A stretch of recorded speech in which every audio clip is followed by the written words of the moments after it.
Okay, let's jump right into one of the biggest, most important questions out there. Why are some countries just so much richer than others? I mean, it's a mystery that really shapes the world we live in, and today we're going to start pulling on some threads to see if we can unravel it. To get a sense of the scale here, just think about this one number 300. In the wealthiest corners of the world today, the average person's real income is up to 300 times higher than it was just a couple of centuries ago. That's not just a little bit of progress, that is a complete, fundamental transformation of human life. So that's our central puzzle. How on earth did this happen? And maybe more importantly, why did this massive explosion of wealth happen in some places but not others?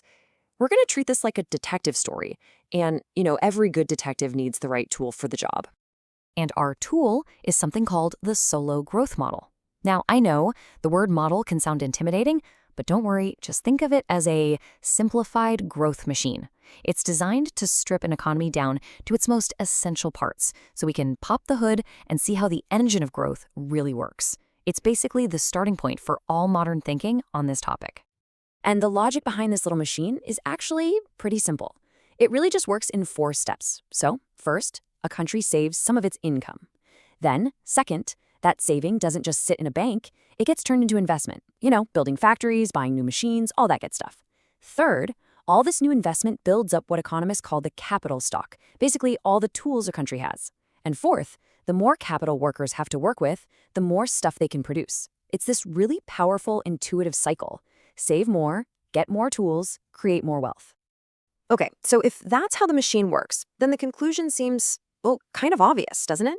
If you want to get rich and stay on that upward path forever, all you have to do is crank up your savings rate. Save more, invest more, and just grow, grow, grow. Simple as that. But is that really the answer? And here is where our detective story takes a really fascinating twist. The answer is no, not exactly. A higher savings rate does not lead to permanently faster growth. And honestly, this is probably the most crucial and definitely the most surprising insight that the Solow model gives us. So what's going on? Well, it all comes down to the difference between a level effect and a growth effect. Imagine you're at the airport on one of those moving walkways. Increasing your savings rate is like hopping off the slow walkway and jumping onto a faster one right next to it. You are now at a higher level, for sure, moving along faster than the folks on the old walkway. But, and this is the key part, you haven't actually changed the speed of the walkway itself. Saving more gives you a one-time jump to a wealthier path, but it doesn't permanently change how fast your economy grows in the long run. Now, this idea leads to a really powerful prediction that we can actually test in the real world. It's called convergence. Basically, if the model is right, then poorer countries, which have less capital to start with, should get a much bigger bang for their buck for every new factory or machine. That means they should grow faster than rich countries, and eventually, they should catch up. So the big question is, does that actually happen? Well, let's look at the evidence. And at first, it looks like the model is a home run. I mean, just look at the industrialized world right after World War II. Countries like Germany and Japan, whose economies were absolutely devastated by the war, grew way, way faster than the United States. They were catching up, exactly like the model said they would. So far, so good, right?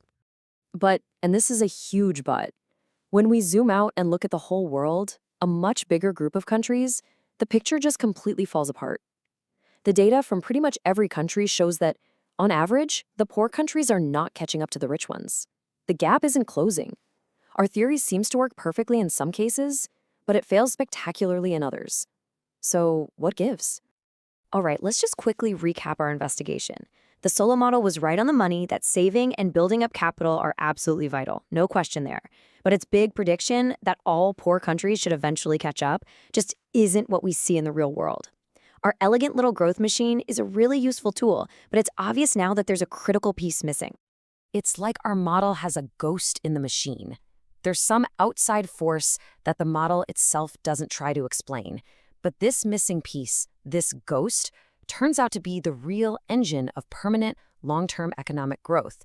This is the thing that actually controls the speed of the whole moving walkway. And that ghost in the machine, well, it has a name. Technological progress.